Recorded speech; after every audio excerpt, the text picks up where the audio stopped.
ప్రతినిధులందరికీ నమస్కారాలు. ఈ రోజున ఇక్కడికి మెయిన్ ఇచ్చాపురము దగ్గరికి టోటల్ డిస్ట్రిబ్యూటర్ రాష్ట్ర నలుమూలల నుండి రావడానికి కారణం వచ్చి భౌతిక దాడి జరిగింది. దీన్ని ఖండించడానికి రావడం జరిగింది. మేము ఈ ఇరాన్ అండ్ పశ్చిమేషియాలో యుద్దం తర్వాత జరుగుతున్న ఈ క్రైసిస్ కొరకు ఏదైతే రాష్ట్ర ప్రభుత్వము, మన సెంట్రల్ ప్రభుత్వము మరియు ఓఎంసీ తీసుకున్న నిర్ణయం మేరకు ఒక డిసిప్లైన్డ్ గా ప్రతి వినియోగదారునికి సిలిండర్లు అందాలనే ఉద్దేశంతో ఓటీపీలు ఇవన్నీ పెట్టడం జరిగింది.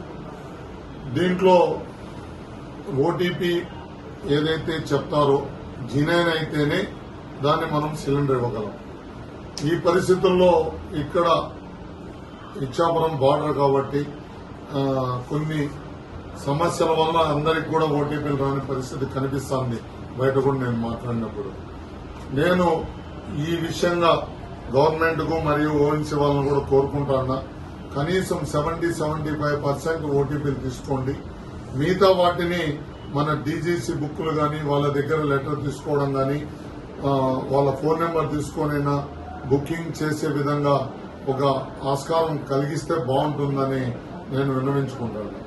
ఈ పరిస్థితుల్లో వినియోగదారులు ఏదైతే ప్యానిక్ లో బుక్ చేస్తూ గత 1 month గా చాలా రెగ్యులర్ గా ఈ సమస్యలన్నీ తీసుకొని మాకేదైతే సాఫ్ట్వేర్ ఉందో ఓఎంసీస్ లో ఐఓసీ సాఫ్ట్వేర్ కూడా క్రాష్ కావడము, దాని తర్వాత దాన్ని రిపేర్ చేస్తూనే పోతున్నారు.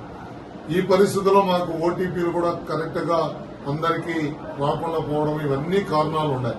దాంట్లో ఐఓసీకి ప్రధానమైన సమస్య ఉంది.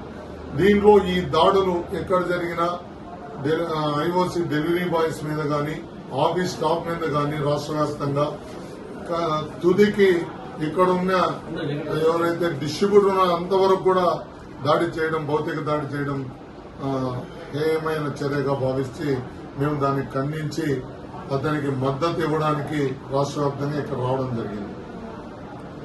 అంతే తప్ప వినియోగదారులకు ఎటువంటి సిలిండర్లు ఇవ్వగలదనే దురుద్దేశం అయితే లేదు. ఏదైనా ఏ డిస్ట్రిబ్యూటర్ అయినా తప్పు చేసిందా, ఆ స్టాఫ్ తప్పు చేసిందా, డెలివరీ బాయ్ తప్పు చేసిందా 1906 ఒక నెంబర్, కంప్లైంట్ నెంబర్ ఉంది. దాంతో పాటు సివిల్ సప్లైస్ డిఎస్ఓ ఉంటారు, సిఎస్డిటీలు ఉంటారు.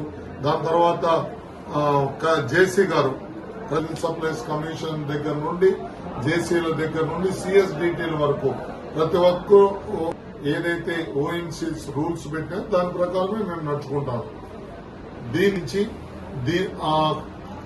ఎవరైతే భౌతిక దాడి చేయనారో ఆయనను శిక్షించాలని ప్రభుత్వాన్ని కూడా కోరుకుంటాం.